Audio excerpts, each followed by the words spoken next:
कम तेल, कम मेहनत और सिर्फ घर में रखी 2 चीज़ों से ये चटाकेदार नाश्ता बनेगा जो हर किसी को पसंद आएगा। तो चलिए फिर देर किस बात की, शुरू करते हैं। तो उसके लिए यहाँ पे एक कढ़ाई में मैंने 1 से 1.5 छोटी चम्मच ऑयल ऐड किया है।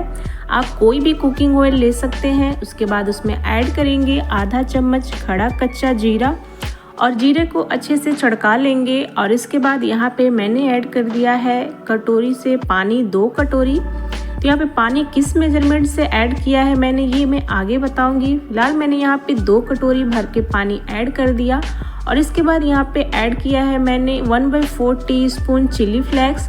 तो यहाँ पे चिली फ्लेक्स आप अपने टेस्ट के हिसाब से कम ज़्यादा कर सकते हैं, या फिर बच्चों के लिए बना रहे हैं तो स्किप भी कर सकते हैं। टेस्ट के हिसाब से यहाँ पे नमक ऐड कर देंगे और एक बढ़िया से उबाल आने देंगे। तो यहाँ पे जो पानी है उसमें बढ़िया सा उबाल आ गया है। अब फ्लेम को बिल्कुल लो पे कर देंगे और लो फ्लेम पे यहाँ पे हम ऐड कर देंगे सूजी। तो ये बारीक वाली सूजी है, आपके पास मोटी वाली सूजी हो तो यहाँ पे ग्राइंडर में उसको थोड़ा सा चला लें। और यहाँ पे सूजी मैंने ऐड किया है 1 कटोरी। तो जिस कटोरी से मैंने पानी ऐड किया था उसी कटोरी से मैंने यहाँ पे सूजी ऐड किया है। तो सूजी और पानी सारी चीज़ों का मेजरमेंट एक ही कप या कटोरी से करें। तो यहाँ पे 1 कप सूजी के लिए 2 कटोरी पानी, जितना सूजी लेंगे उसका डबल यहाँ पे हमें पानी ऐड करना है। और ऐड करके सूजी को फ्लेम को लो पे कर देंगे और लो फ्लेम पे ही पका लेंगे जब तक ये अच्छे से डो फॉर्म में ना आ जाए। तो यहाँ पे थोड़ी देर में ही जो सूजी है अच्छे से थिक होने लगेगी और 1 से 2 मिनट आपको लगेंगे पकाने में। इसे 1 से 2 मिनट में ही यहाँ पे जो सूजी है अच्छे से डो फॉर्म में आ जाती है। तो यहाँ पे आप देख सकते हैं जो सूजी का डो है ऑलमोस्ट बन चुका है और ये जो डो है बढ़िया से लग गया है। तो अब यहाँ पे हम गैस का फ्लेम ऑफ कर देंगे। तो जो सूजी का डो है देख सकते हैं पैन को भी छोड़ दिया है यहाँ पे। तो मैंने गैस का फ्लेम ऑफ कर दिया है और एक बार इस तरह से अलटते पलटते थोड़ा सा इसको चला लेंगे और इसके बाद इसको ट्रांसफ़र कर देंगे एक मिक्सिंग बोल में। और हमें इस डो को करना है ठंडा। तो एक मिक्सिंग बोल में मैंने इसको ट्रांसफ़र कर दिया है और इसे रख देंगे थोड़ा सा ठंडा होने के लिए। तो डो अभी बहुत गर्म है तो इसे थोड़ा ठंडा होने देंगे। जितना बहुत ज़्यादा ठंडा नहीं करना है, उतना ही ठंडा करना है जितने में हमारा जो हाथ है ईजिली जा सके। तो यहाँ पे डो को रखते हैं अभी साइड में ठंडा होने के लिए, तब तक कर लेंगे एक दूसरी तैयारी। तो इसके लिए यहाँ पे मैंने ले लिया है वापस से एक कढ़ाई और उसमें ऐड किया है मैंने यहाँ पे 2 चम्मच भर के तेल। तो यहाँ पे छोटी चम्मच से ही मैंने ऐड किया है।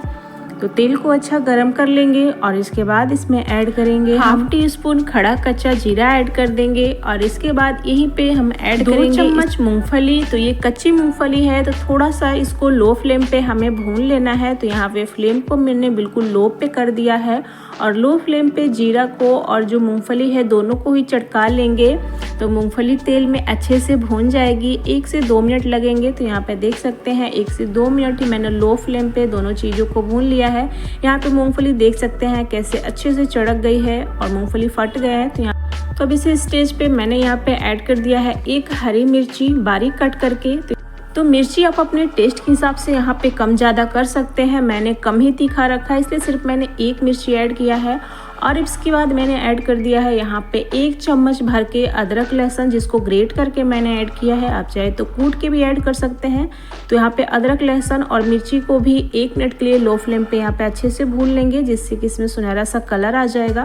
तो यहाँ पे अदरक लहसुन को भी मैंने अच्छे से भून लिया। अब इसके बाद यहाँ पे जाएंगे कुछ पिसे हुए मसाले, जिसमें सबसे पहले जाएगा 1/4 टीस्पून जीरा पाउडर, 1/4 टीस्पून ऐड किया है मैंने इसमें गरम मसाला, 1/4 टीस्पून ही ऐड कर देंगे हल्दी पाउडर और 1/4 टीस्पून ही ऐड किया है मैंने यहाँ पे रेड चिल्ली पाउडर। तो ये रेड चिल्ली पाउडर तीखी वाली है, तो यहाँ पे आप मिर्ची अपने हिसाब से कम ज़्यादा कर सकते हैं।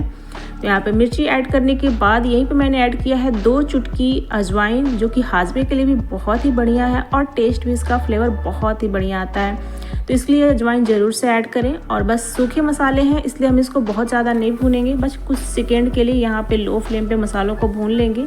बहुत ज़्यादा भूनेंगे तो इसका टेस्ट कड़वा आ जाएगा। तो यहाँ पे बस कुछ सेकेंड के लिए मैंने इसको भूना है लो फ्लेम पे। अब इसके बाद मैंने इसमें ऐड कर दिया है आलू। तो ये 3 उबले हुए आलू थे जिसको अच्छे से मैंने मैश कर लिया था। तो आलू में कोई भी गुठली या लम्स नहीं रहने चाहिए, बहुत ही अच्छे से आलू मैश हो जाना चाहिए। अदरवाइज इसका टेस्ट जब आलू के छोटे चंक्स मुंह में आएंगे तो वो अच्छे नहीं लगते हैं टेस्ट में। तो इसलिए आलू को बहुत अच्छे से मैश कर लेना है जिससे कि मसालों का फ्लेवर हर जगह पहुंच जाए अच्छे से। तो यहाँ पे रफली इसको मैंने मसालों के साथ मिक्स कर लिया और इसके बाद यहाँ पे मैंने नमक नहीं ऐड किया था, तो यहाँ पे 1 चम्मच भर के नमक ऐड कर देंगे। टेस्ट के हिसाब से आप यहाँ पे नमक ऐड कर सकते हैं। और इसके बाद यहाँ पे मैंने ऐड कर दिया है 1/4 टीस्पून ही भुने धनिया जीरे का पाउडर, बहुत बढ़िया टेस्ट आता है।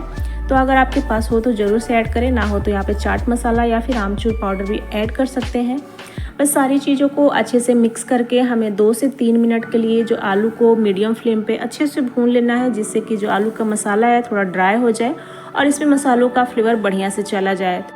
तो यहाँ पे आलू को भूनते हुए मुझे 2 से 3 मिनट हो गए थे मीडियम फ्लेम पे। तो यहाँ पे आलू के जो मसाले हैं बहुत बढ़िया से भून चुके थे। तो यहाँ पे मैंने ऐड कर दिया है लास्ट में हरा धनिया, और हरा धनिया ऐड करके उसको वापस से मिक्स कर देंगे। गैस का फ्लेम ऑफ कर देंगे, ट्रांसफ़र कर देंगे एक मिक्सिंग बोल में, जिससे कि जो आलू के मसाले हैं ठंडे हो जाए। तो जब तक आलू के मसाले हमारे ठंडे हो रहे हैं, चेक कर लेते हैं अपने सूजी के डो को। तो यहाँ ये भी थोड़ा सा ठंडा हो गया है, तो इसमें मैंने ऐड कर दिया बारीक कटा हरा धनिया, और हरा धनिया ऐड करके इसको अच्छे से हमें स्मूथली गूँथ लेना है। जिस तरह से बिल्कुल हम आटे लगाते हैं रोटी के लिए, डो बनाते हैं, उसी तरह से इसको डो की तरह लगा लेना है गूँथ के। तो जितने अच्छे से चिकना आप डो लगा के रेडी करेंगे ना, नाश्ते बिल्कुल बढ़िया बनेंगे और फटेंगे नहीं। तो यहाँ पे जो डो है वो मैंने बारीक वाली सूजी की बनाई थी, इसलिए बहुत अच्छे से स्मूथ डो बन के रेडी हो गया है। तो यहाँ पे डो का थोड़ा सा छोटा सा पोर्शन लेंगे, मतलब जितनी हम रोटी बनाते हैं लोई लेते हैं उससे थोड़ी सी बड़ी लोई यहाँ पे लेंगे हम, और इस तरह से हाथों से गोल करते हुए यहाँ पे देख सकते हैं इस तरह का इसको शेप दे देंगे। और इसमें ऐड करेंगे जो आलू की स्टफिंग हमने बना के रखी थी उसको 1 से 1.5 चम्मच, जितने बड़े छोटे आपको बनाने हो उस हिसाब से आप यहाँ पे बना सकते हैं। तो यहाँ पे मैं थोड़े बड़े बड़े ही बना रही हूँ, बिल्कुल कचौड़ी की तरह। कचौड़ी थोड़े छोटे ही हैं। तो इस तरह से उसकी स्टफिंग कर देंगे और इसको इसमें फिल करके इस तरह से ऊपर से कवर कर देंगे, और कवर करके इसको इस तरह से बिल्कुल बढ़िया सा चिकना सा इस तरह से शेप दे देंगे कचौड़ी की तरह। तो आप इसको छोटा भी बना सकते हैं, मैं थोड़े बड़े बड़े बना रही हूँ। तो यहाँ पे देख सकते हैं कितना चिकना और बढ़िया हमारा ये बन के रेडी हो गया है। तो डो अगर चिकना और स्मूथ और बढ़िया लगा रहेगा तो इसे बनाने में कोई भी दिक्कत नहीं आएगी। अगर डो आपका बढ़िया से नहीं बना है या फिर ड्राई है तो इसको बनाने में थोड़ी प्रॉब्लम आ सकती है या फटने लगेंगे। इसलिए डो आपको बहुत ही अच्छा स्मूथ लगा के रेडी कर लेना है। तो यहाँ पे एक और मैं इसी तरह से बना के दिखा देती हूँ। यहाँ पे लोई लेंगे और हाथों अंगूठे को अंदर की साइड से इस तरह से प्रेस करते हुए इस तरह से कटोरी की शेप में बना लेंगे, और फिर आलू की स्टफिंग अंदर रख के और इसको इस तरह से कवर कर देंगे। तो आलू की फिलिंग को अंदर इस तरह से करते हुए ऊपर से इसको टक कर देंगे और टक करके इसको पूरा पैक कर देंगे। तो यहाँ पे देख सकते हैं एक और इसी तरह से मैंने बना के रेडी कर लिया है। बहुत ही आसानी से बन जाता है, बस डो परफेक्ट लगा होना चाहिए। तो इसी तरह से एक एक करके सारे नाश्ते बना के हम यहाँ पे रेडी कर लेंगे।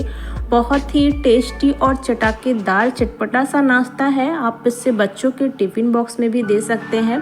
तो यहाँ पे सारे नाश्ते इसी तरह से बना के रेडी कर लेंगे। अब चलते हैं इसको बनाने के प्रोसेस पे। तो यहाँ पे मैंने ले लिया है एक तवा या फिर पैन कर सकते हैं, उसमें मैंने 3 से 4 चम्मच छोटे चम्मच से ऑयल ऐड किए हैं, और इसके बाद जितने नाश्ते हैं पैन के स्पेस के हिसाब से यहाँ पे ऐड कर देंगे। आप चाहे तो इस नाश्ते को डीप फ्राई भी कर सकते हैं, उससे भी इसका टेस्ट बहुत बढ़िया आएगा, लेकिन मैंने इसको कम तेल में बनाया है इसलिए मैं इसको बस तवे पे इस तरह से सेक रही हूँ। इससे भी ये बहुत ज़्यादा क्रिस्पी बन के रेडी होता है। तो यहाँ पे ऐड करने के बाद फ्लेम को मीडियम कर देंगे। स्टार्टिंग में फ्लेम को बिल्कुल हाई पे रख के अच्छे से गर्म कर लेंगे तवे को, और इसके बाद जब ऐड कर देंगे नाश्ते को तो फ्लेम को मीडियम कर देंगे, और मीडियम फ्लेम पे ही इसको अलट पलट के हमें बढ़िया से सेक लेना है। इस तरह से देख सकते हैं कलर एकदम गोल्डन और क्रिस्पी होने तक। अगर आप चाहें तो इसको फ्राई भी कर सकते हैं, जब कोई मेहमान वगैरह आ रहे हैं तो आप इसको फ्राई करके सर्व करें, लुक भी उसका बढ़िया आता है और खाने में और भी टेस्टी लगता है। ये मैं घर पे खाने के लिए बना रही हूँ, इसलिए मैंने इसको कम तेल में इस तरह से तवे पे सेक के बनाया है। तो बहुत ही बढ़िया क्रिस्पी हमारा ये नाश्ता बनके रेडी हो गया है। आप देख सकते हैं कलर कितना बढ़िया आया है, एकदम क्रिस्पी सा नाश्ता बनके रेडी हो गया है। सच में बहुत बढ़िया बना था और इस पे आपको कोई भी चटनी वगैरह की ज़रूरत नहीं पड़ेगी, अपने आप में ये बहुत टेस्टी होता है। अगर आप चटनी के साथ खाना चाहते हैं तो आप इसके लिए तीखी सी चटपटी सी चटनी भी बना सकते हैं, और नहीं है चटनी तो बिना चटनी के भी इसका टेस्ट बहुत बढ़िया लगता है। तो ज़रूर से ट्राई करिएगा। और आज की रेसिपी आपको कैसी लगी कमेंट में ज़रूर बताइएगा। अच्छी लगी हो तो लाइक शेयर, चैनल को सब्सक्राइब जरूर करिएगा। मिलते हैं नेक्स्ट वीडियो में ऐसी ही टेस्टी रेसिपी के साथ। Bye bye, take care.